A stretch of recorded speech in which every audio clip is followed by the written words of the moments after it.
Thank you so much for joining me, Richard. And my first question to you today is, from a global perspective, how has the open finance movement progressed over the past year? And where do you see the biggest opportunities in 2025? Thanks, Ellie. It's a pleasure to be here. It's a great question. So from a global perspective, there are really two big themes in the progression of open finance. So firstly, the expansion of the mandate to open up additional data verticals across the financial services sector. So for instance, we're starting to see pensions and insurance, savings and investments become increasingly mobile and portable as data sets. And the number of use cases that look beyond transactional data is also starting to expand. So we're seeing increased regulatory interest in more detailed oversight, a more consistent delivery and orchestrated delivery approaches, and more of a focus on the question of interoperable standards across the sector. So the second theme is focused on sustainable business models for open finance. So this means we're really looking at commercial models and scheme development. So open finance is no longer a matter of simply complying to regulation. It's about how to make money and ensure that better outcomes for consumers are commercially sustainable for the firms that are providing those services and products. So cost models are not addressing just the operational cost recovery, but also the value add question. So I think this is essential to the long-term sustainability, success, and adoption of open finance, meaning that the incumbents have a different economic incentive to actively participate in building quality APIs and to ensure that they're not just sharing their customers' data in a permissioned way, but they're also able to consume external data. So this changes the business models both for incumbents and for TPPs. So stakeholders across the value chain are far more willing to invest in the development, delivery, and expansion of open finance. So I think the biggest opportunity in 2025 for open finance comes with solving for that commercial model. So Richard, how does the FDATA Summit serve as a platform to align industry, regulators, and policymakers on those open finance priorities? So this is actually the organization's fifth Open Finance Summit. So we have a reasonable history of pretty successful convening power. We've leveraged the broad representative diversity of business models within the membership, which, as you know, includes data aggregators, cloud accounting platforms, auditing and investment platforms, CRAs, digital banks. So in concert with deep working relationships with regulatory and industry bodies and policymakers, the summits have been uniquely focused on deep dive policy issues rather than being more of a commercial forum, extolling the value of various innovative products and services within the market. So this way, the summits have facilitated discussions between industry, regulators, policymakers, on the open finance priorities that shape and advance the markets in which those products and services function and thrive. Anecdotally, we know that past summits have been directly and positively influential in the thinking around, for example, the initial design and implementation roadmap for Brazil's open finance framework, and also India Stack, the set of open APIs that allows government, businesses, developers to utilize that unique digital infrastructure to address financial inclusion. So I would say as we now face into the uncertainty of global markets, I can't think of a better time for delegates from industry, regulatory bodies, and other stakeholders to flock en masse to this event, attend, participate, and benefit from the knowledge sharing and discussions that will be held. And you mentioned Brazil and India there. What lessons can be drawn from markets that have successfully implemented open finance frameworks, and how can other regions adapt them? So the biggest lesson is reconciling the tension between the regulatory drivers and the market incentives to expand data sharing across financial sectors.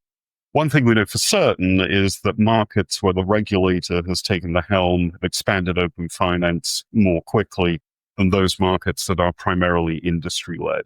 So where regulators also include an independent delivery oversight mechanism, we see more consistent interoperable technical environments, incumbents moving faster to provide the technical architecture to a functional market standard, and a smoother, less cumbersome process for TPPs to become licensed and accredited.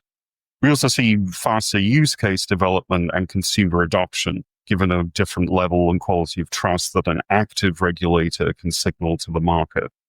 So a regulatory-driven model also has the advantage, arguably, of imposing a quicker deadline for delivery than one relying on industry to come to an agreement on every single step of a project timeline.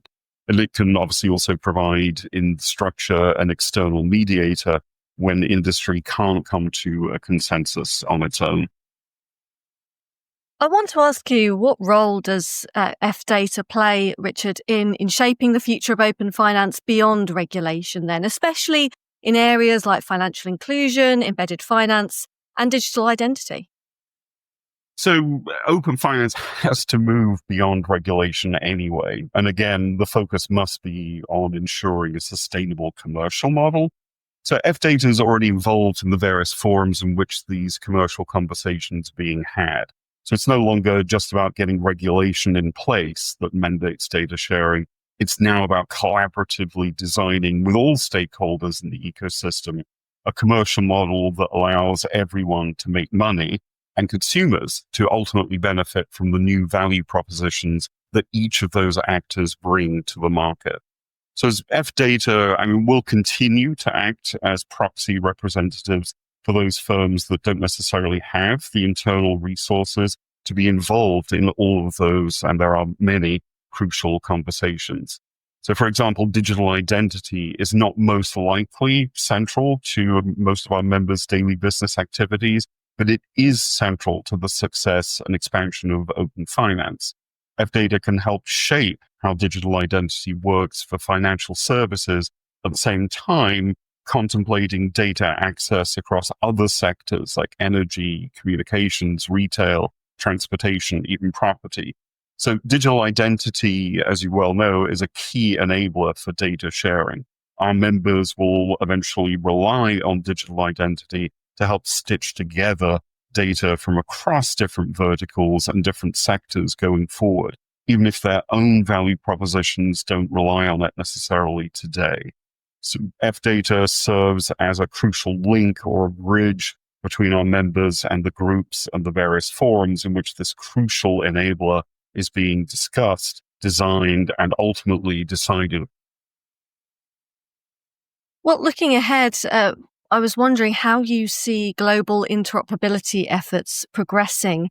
And a second part to that question, what can industry stakeholders do to support them? So interoperability obviously requires common sets of technical standards, commercial standards, regulatory rules, and long-term sustainable regulatory frameworks that also have an inbuilt component of flexibility to them so that those frameworks can be flexible to market needs, market changes. At some point, open finance and open data will obviously not be bound necessarily by the borders of a particular nation state. There'll be an increasing need for cross-border data sharing. If there aren't common standards or common rules, cross-border data sharing becomes extraordinarily challenging, if not impossible. Interoperability is not just the technical stack and the ability to physically share the data. The quality of the data standards, data syntax also matter. Common rules and principles obviously also matter, like consistent accreditation and licensing requirement for TPPs, as well as common trust framework rules and similar liability customer redress models. Safe to say that while two markets will never be exactly alike, adopting those principles, rules, standards, and models that have proved successful in similar markets, both industry and regulators can simplify and smooth the way to a better quality of interoperability, both within and across markets. Well, Richard, thank you so much for speaking to me, and we're really looking forward to this year's FDATA Summit. Great pleasure. Thanks so much, Ellie. Look forward to seeing you there.